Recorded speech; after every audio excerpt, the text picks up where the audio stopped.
Bem-vindos ao quarto programa do Sem Diplomacia em Debate, hoje sobre o tema Disputas Territoriais na América Latina, Perspectivas do Agronegócio e dos Movimentos Camponeses. No dia 10 e 14 de fevereiro, em Brasília, tivemos o 6º Congresso do Movimento dos Trabalhadores Rurais Sem Terra, comemorando 30 anos de existência, e nesse congresso vale a pena resgatar dois aspectos importantes que se colocaram. Um mais conjuntural, que é o tema do pouco avanço da reforma agrária no período da presidente Dilma Rousseff, onde houve menos assentamentos do que nos governos anteriores, paralelamente a um avanço, uma ofensiva do agronegócio como forma principal de apropriação do espaço territorial no campo.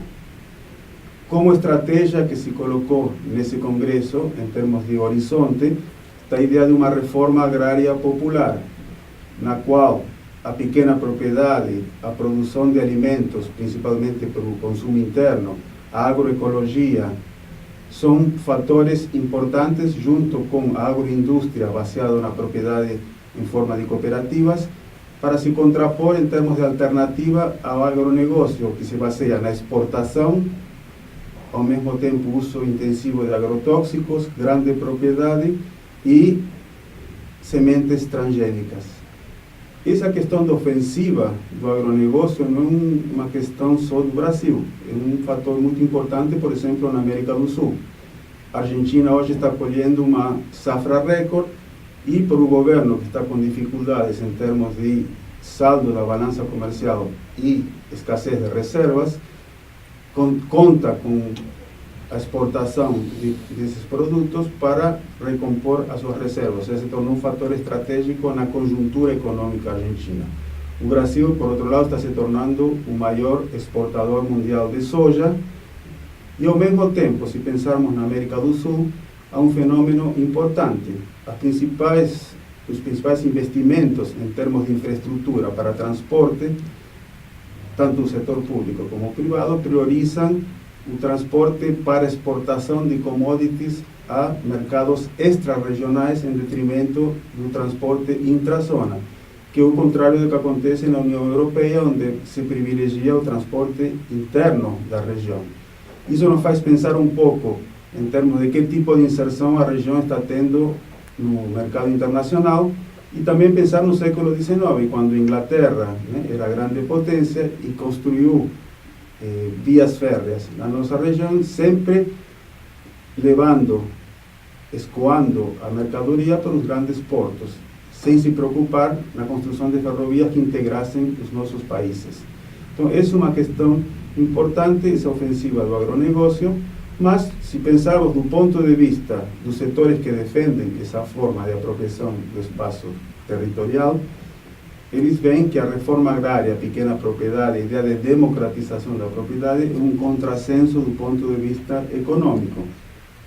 Consideram que o êxito da reforma agrária como política pública é praticamente o resultado da capacidade de setores de esquerda em introjetar essa agenda, que valoriza a ideia de que uma política pública pode gerar distribuição de terras, a partir de pressões dos movimentos e desapropriações. Do ponto de vista dos setores do agronegócio, isso seria, do ponto de vista econômico, um contrassenso, já que o desenvolvimento está associado à grande propriedade, à exportação e essa inserção privilegiada que deve ter o nosso país e a América Latina em geral dentro do mercado internacional. Também se coloca, do ponto de vista do agronegócio, que distribuir terra a partir de desapropriações incentivadas e apoiadas pelo Estado vai em contra da ideia liberal de uma economia de livre mercado, que posso sintetizar numa frase que ouvi uma vez de um deputado da UDR, União Democrática Ruralista, que disse o seguinte: tudo bem, tem terra disponível, quem quiser terra que compre. Ou seja, essa que é a lógica. Adquirir terra é uma questão de mercado, não é uma questão de política pública. Para discutirmos essas questões desde a perspectiva do agronegócio e da perspectiva dos movimentos, nós temos dois convidados hoje: a professora Silvia Beatriz Adoue, que é do Programa de Mestrado em Desenvolvimento Territorial da Unesp, em conjunto com a Escola Florestan Fernandes e a Via Campesina, e o professor Bernardo Manzano Fernandes, que também é desse programa, ele é o coordenador e também coordena a Cátedra Unesco de Desenvolvimento Territorial e Educação no Campo.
Em primeiro lugar, vamos ouvir o professor Bernardo Manzano, que vai tratar do tema sobre a perspectiva do agronegócio, já como que o agronegócio vê a sua estratégia, e a seguir a professora Silvia Doué vai nos falar da perspectiva dos movimentos com relação ao mesmo tema. Bem-vindo e agradeço a participação no programa. Professor Heber, eu agradeço a oportunidade de estar aqui no programa, trabalhando com um tema que eu venho estudando já há algumas décadas. Eu vou começar tentando explicar o que é o agronegócio, porque o agronegócio é um termo novo que surgiu há algumas décadas, e no Brasil ele surgiu há uma década e meia aproximadamente. O conceito de agronegócio ele foi construído exatamente com a construção de um conjunto de sistemas que a partir da Segunda Guerra Mundial começaram, esses sistemas começaram a se unir, que é o sistema agrícola, o sistema pecuário, o sistema industrial, o sistema mercantil, o sistema financeiro e o sistema tecnológico. Eu agregaria aqui o sistema ideológico. Por quê? Porque quando esse conjunto de sistemas dentro da agricultura capitalista se organiza e forma o que foi denominado nos Estados Unidos, onde nasce o conceito de agribusiness, esse conjunto de sistemas se apresenta, então, como uma totalidade, ou seja, não há nada fora dele. Ou seja, qualquer tipo de modo de produção, qualquer experiência vai ser considerada dentro do agronegócio. E essa ideologia da visão de totalidade do agronegócio, ela acabou convencendo os governos e convencendo também os movimentos camponeses. Evidentemente que não na sua totalidade, nem todo mundo está convencido totalmente de que o agronegócio é uma totalidade, mas ele se apresenta como uma totalidade. Nesse sentido, nós não poderíamos pensar nenhuma experiência de produção agrícola, produção de alimentos, de industrialização, que não estivesse dentro desse contexto do agronegócio.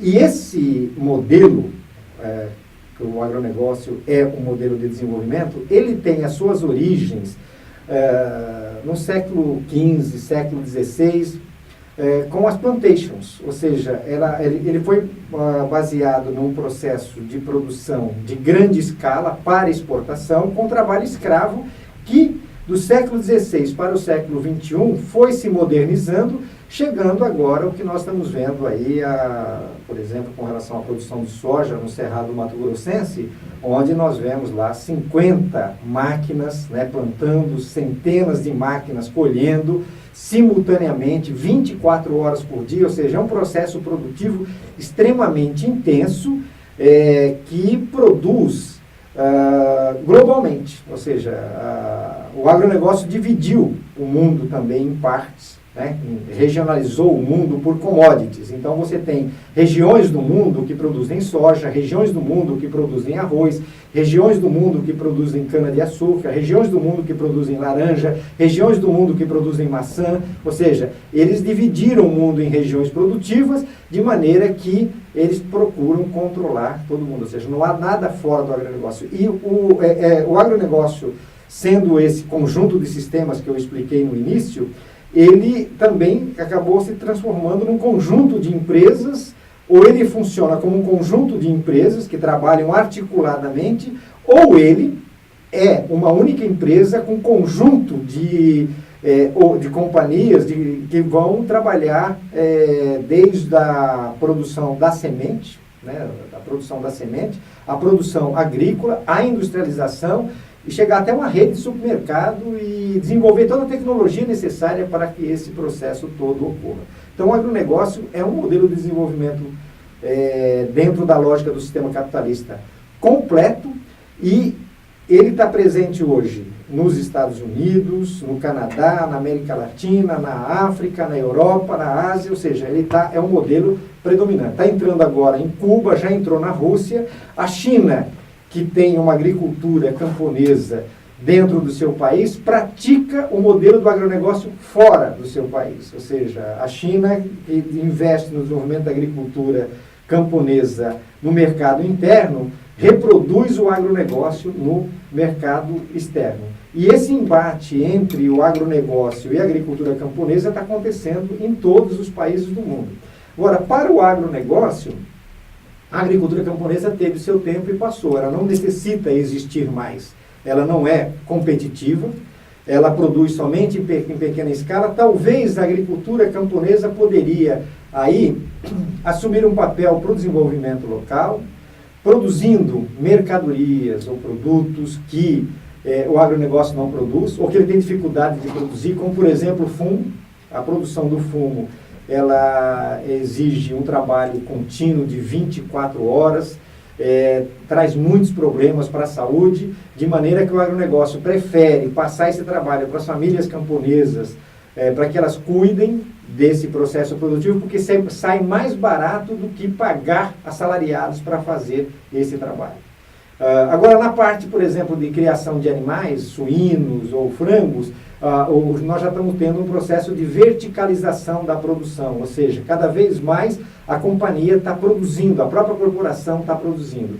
De maneira que nós estamos vivendo hoje um momento decisivo no desenvolvimento da agricultura no mundo, que é a disputa desses dois modelos, ou seja, para o agronegócio só há um modelo, a agricultura familiar, como ele chama agricultura camponesa, é um modelo que é uma espécie de um apêndice, um anexo ao modelo do agronegócio, está subordinado a esse modelo, e ele vai cuidar de alguns setores da agricultura que o agronegócio não tem interesse em cuidar, em produzir.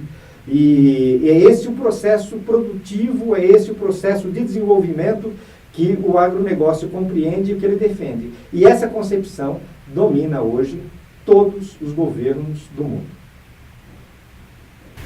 Agradeço a intervenção do professor Manzano, que colocou muito claramente qual é a estratégia do agronegócio como uma totalidade e não apenas na perspectiva do Brasil, sino internacional.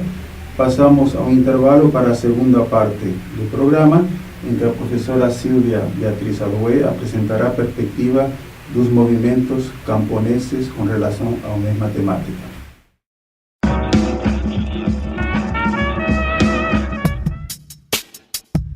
O espaço virtual Sem Diplomacia divulga análises e comentários polêmicos sobre eventos internacionais. Ele é uma parceria entre o Instituto de Estudos Econômicos e Internacionais e a Assessoria de Comunicação e Imprensa da Unesp. As fontes de referência são jornais, blogs, revistas, sites de think tanks, ONGs e demais meios em que o posicionamento dispensa o consenso na opinião pública. O objetivo é contribuir para a informação e o debate sobre a conjuntura internacional a partir de visões a mais dos grandes meios jornalísticos, justamente porque vão direto ao ponto, sem rodeios, sem diplomacia. Os artigos postados levam o mesmo título da fonte de origem, acompanhado de uma síntese explicativa sobre o seu conteúdo e o link para acesso à versão completa. As análises oriundas da equipe do Sem Diplomacia ou de colaboradores externos são publicadas nas seções Opinião e Podcast. Os programas de debate Sem Diplomacia buscam, em cada edição, discutir as diferentes opiniões de temas da conjuntura internacional. Eles têm a participação de integrantes do espaço e de convidados. Já os videocasts trazem as análises da equipe sobre os fatos de relevância internacional. Acesse www.unesp.br/semdiplomacia.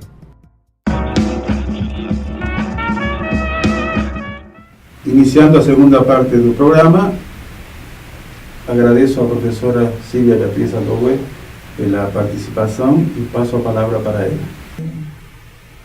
Obrigada, professora Yerbi. Bom dia, professor Manzano. Obrigada pela aula que nos deu sobre o estágio atual do desenvolvimento do capital no mundo, dentro da área rural, e venho falar sobre a perspectiva dos movimentos sociais do campo, em particular a Via Campesina e o movimento dos trabalhadores rurais sem terra, para enfrentar este momento e esse estágio de desenvolvimento do capital no Brasil. Em fevereiro, aconteceu o 6º Congresso do Movimento dos Trabalhadores Rurais Sem Terra, depois de 30 anos da sua criação, com delegações que representavam 24 estados, 15 mil militantes se reuniram em Brasília e apresentaram um programa de reforma agrária popular. O programa de reforma agrária popular foi apresentado como uma volta de parafuso das lutas por reforma agrária no Brasil, pensando na superação e na impossibilidade do impasse da reforma agrária clássica. Isto é, se supõe que a burguesia tem interesse numa reforma agrária que permita produzir alimentos baratos para os trabalhadores, para a população da cidade e, portanto, esses trabalhadores da cidade poderiam receber salários mais baixos, não se sentiriam pressionados pela compra de alimentos caros. Para o movimento dos trabalhadores rurais sem terra, o MST, nenhum setor da burguesia neste momento no Brasil tem interesse numa reforma agrária clássica. Todos os setores da burguesia, né, estariam hegemonizados pelo agronegócio no campo e o grande capital desenvolvendo produção de grãos, commodities para exportação, mas também dominando a produção de alimentos. Mas o MST, ele não parte simplesmente de uma visão teórica ou de uma avaliação do momento histórico do desenvolvimento do capital, sino também e fundamentalmente movido pelos próprios conflitos que acontecem no campo. Isto é, não se trata de um exército, não se trata de um partido, se trata de um movimento social colado, né, que faz a reflexão a partir das lutas que realmente acontecem. E as lutas são tem demanda de terra. Nós temos no Brasil 100 mil famílias acampadas à espera de terras. E se houvesse uma política de reforma agrária no Brasil, provavelmente a demanda por terra aumentaria. Se deslocaria a população, hoje envolvida com outras formas de estratégia de sobrevivência, se deslocaria para a terra.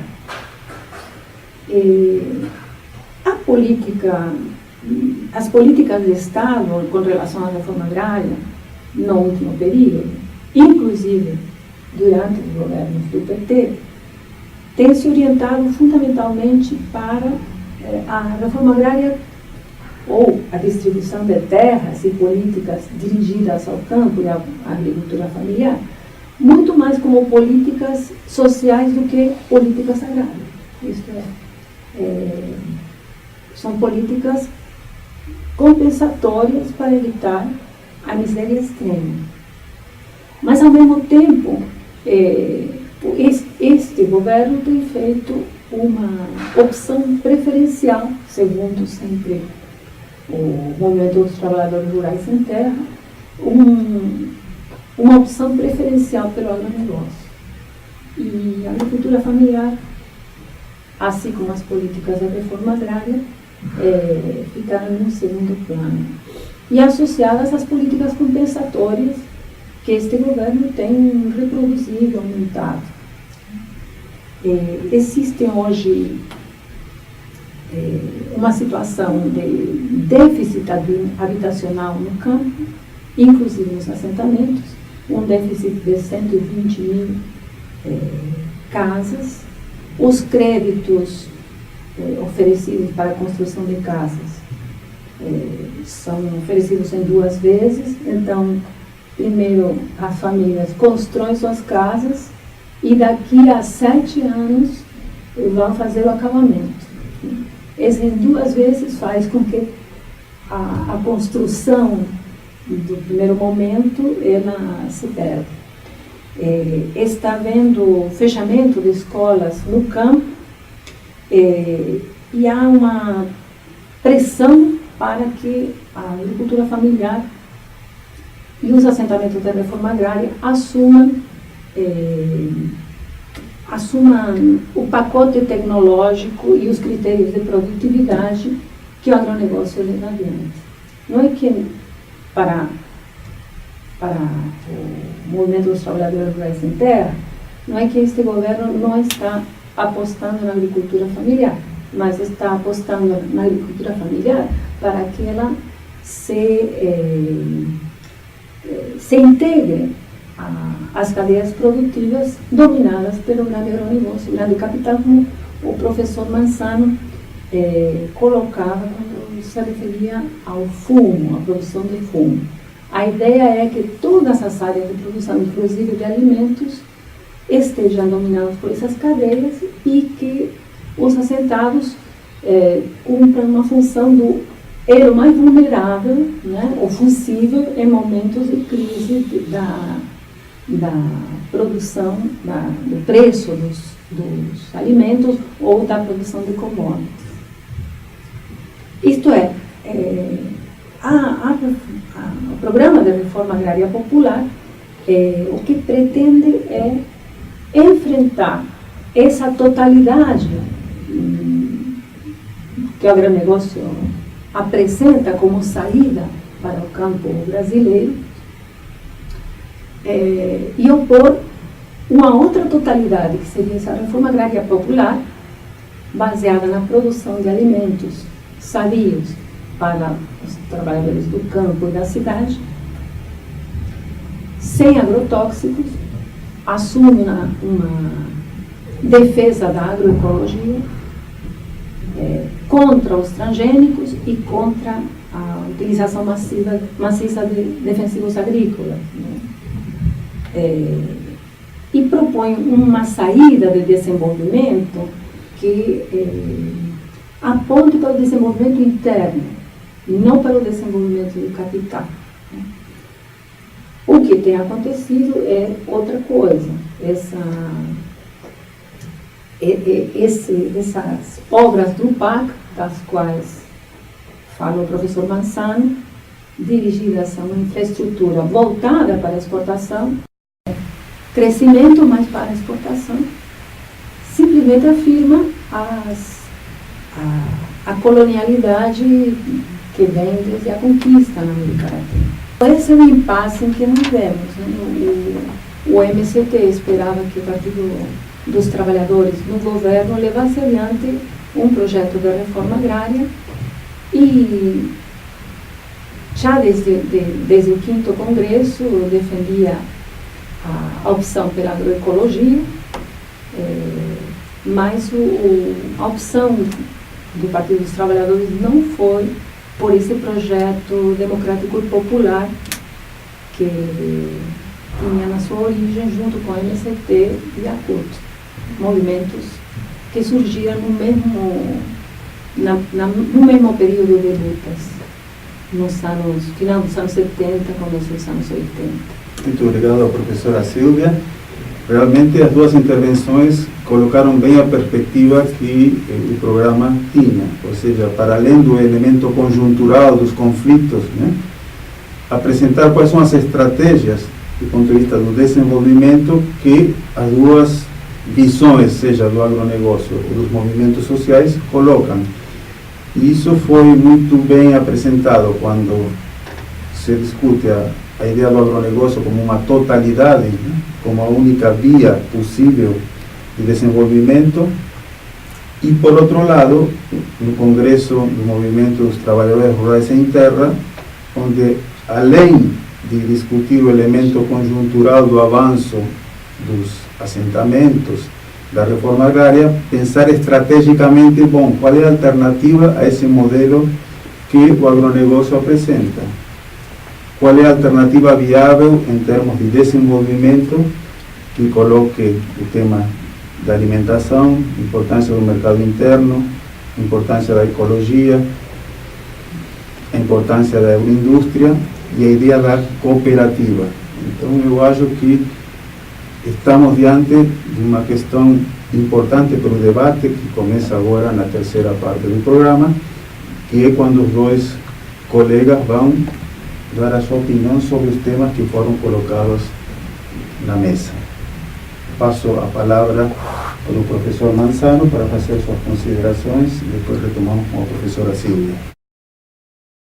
Bom, essa postura do agronegócio tem criado uma série de problemas no mundo, principalmente com a expropriação de milhões de famílias de suas terras. É importante a gente ter a noção que, a partir da década de 90, pela primeira vez na nossa história, a população urbana passou à frente da população rural. Mas ainda, metade da população mundial vive no campo. E aproximadamente, segundo a FAO, 1 bilhão de pessoas que vivem no campo passam fome. A situação de miséria hoje no mundo, ela é muito maior no campo do que na cidade.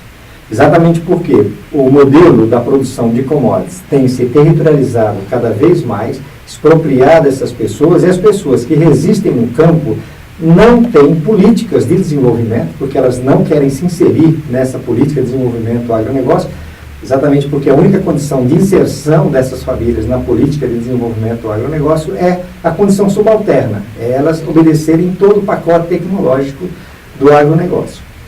E, então, essa população não consegue produzir, não há políticas de desenvolvimento para essa população, de maneira que nós temos uma situação de miséria muito grande. E o pior exemplo que nós temos hoje, infelizmente, é a África. A África vive a situação, tem os piores índices em todos os sentidos.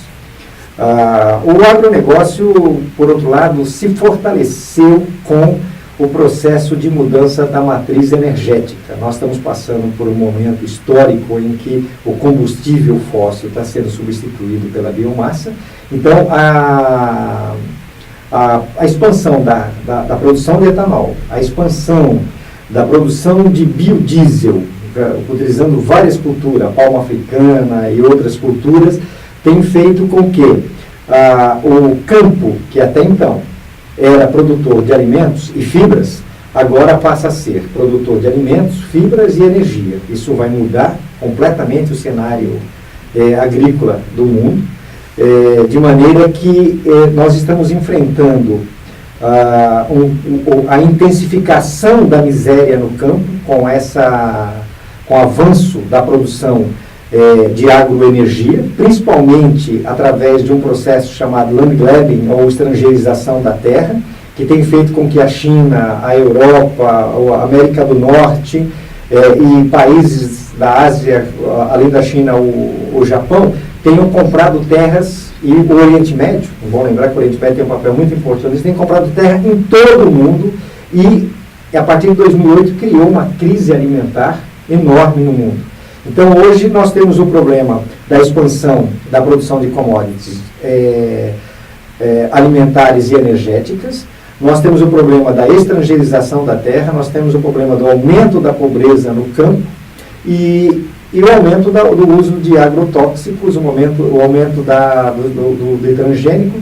Isso coloca uma outra perspectiva, né? Ou seja, a população mundial, a sociedade, em algum momento vai ter que decidir que tipo de desenvolvimento ela vai querer. Se ela quer esse modelo que é hegemônico hoje, que se apresenta como totalidade é hegemônico, ou, como disse a professora Silvia Doi, se ela vai querer comer comida saudável, se ela vai querer o desenvolvimento local, se ela vai querer a agroecologia. É isso que está colocado hoje para o mundo decidir o que rumo que nós vamos tomar. Muito obrigado, Bernardo. Agora a professora Silvia, fazer suas considerações. Sim, a perspectiva para o mundo é realmente catastrófica, né? Porque o avanço do capital sobre os territórios, até agora intocados, ou que estava nas mãos da agricultura camponesa, o que está produzindo é uma destruição do ambiente, né? E uma produção de uma população excedente, não de exército de reserva, a população excedente mesmo, né? Que esse avanço do agronegócio sobre os territórios equivale a uma guerra pela sua capacidade de destruição. O agronegócio tem um comportamento muito semelhante às explorações extrativistas, né? Ele penetra e destrói para retirar daí a maior quantidade de lucro no menor tempo possível, e depois avança para outro território, para outro e para outro, né? Isso é destrutivo para a vida humana, é perigoso para o futuro humano, e nós estamos numa encruzilhada, não apenas no Brasil, no mundo inteiro. A reforma agrária está associada a uma perspectiva de desenvolvimento realmente humano. Quando se nos fala em desenvolvimento econômico como se fosse a única possibilidade, econômico do capital como a única possibilidade de desenvolvimento econômico. No Brasil, a situação é bem dramática pelo papel que o capital brasileiro está tomando no mundo, inclusive na África, né? E o governo brasileiro tem sido vetor desse projeto do agronegócio de expansão em outros territórios. As obras de infraestrutura levadas adiante por capital, seja no Brasil, em toda a região e em África, são uma manifestação muito clara disso. A construção de portos, a ampliação de portos como a de Mariel, como o de Assunção, como o de Berisso, em La Plata, em Argentina, como entrepostos para o fluxo dos commodities para o mercado mundial. Isso é bem grave, né? É bem grave porque cada território que se integra ao agronegócio é uma espécie de contra-reforma, de volta atrás em qualquer processo de desenvolvimento democrático. Aquilo que Florestan Fernandes chamava de revolução democrática. Estamos vivendo um período de contra-reformas pelo Estado, contra a reforma agrária, né? Contra a reforma urbana. Não é um processo de urbanização democratizadora, sino um processo de urbanização que tende para a formação justamente dessa população excedente e um deterioro da vida humana a partir do consumo de produtos de alimentos de qualidade muito inferior, né, que adoecem as pessoas, com consequências terríveis para gerações futuras e para essa mesma geração. Não há políticas dirigidas à reforma agrária, há políticas de contra-reforma, como a política de emancipação dos assentamentos, que levam a privatizar os assentamentos, né? Por que a emancipação leva à privatização? Porque ela permite ao assentado endividado vender sua terra. Então, podemos viver um processo a curto prazo de hiperconcentração da terra também nos assentamentos. Mas também isso que o professor Manzano falava, quando se referia ao fumo, em que os camponeses, no seu próprio lote, as famílias, produzem como proletários, isto é, aquilo que nós chamamos de salário por peça. Ele se proletariza no seu próprio lote, produzindo mais valor e transferindo mais valor para as grandes cadeias do capital. Então, aquilo que é chamado agricultura familiar ou camponesa se transforma em outra coisa. Bom, o impasse é 2 projetos. Então, há 2 projetos em disputa para o campo. É isso. Agradeço muito os professores, a professora Silvia e o professor Bernardo. Apenas para fechar o programa, eu acho que, para além da discussão da perspectiva do agronegócio e dos movimentos camponeses, se apresentou uma visão muito mais ampla do que o desafio que traz para o desenvolvimento, não só do Brasil, do mundo, envolvendo questões ecológicas, questões associadas à fome. E realmente queria destacar essa ideia do protagonismo do Brasil, né? Porque, de repente, no Brasil, as 2 visões estão colocadas. Por um lado, a visão hegemônica, mas está sendo construída uma visão alternativa, que é aquilo que o Congresso do MST apresentou como reforma agrária popular, que não é apenas uma questão de disputa por terras, sino que é uma disputa de modelos de desenvolvimento. Então, esse problema das alternativas é algo a resgatar como muito importante nesse debate que tivemos aqui no programa. Muito obrigado e até o próximo programa.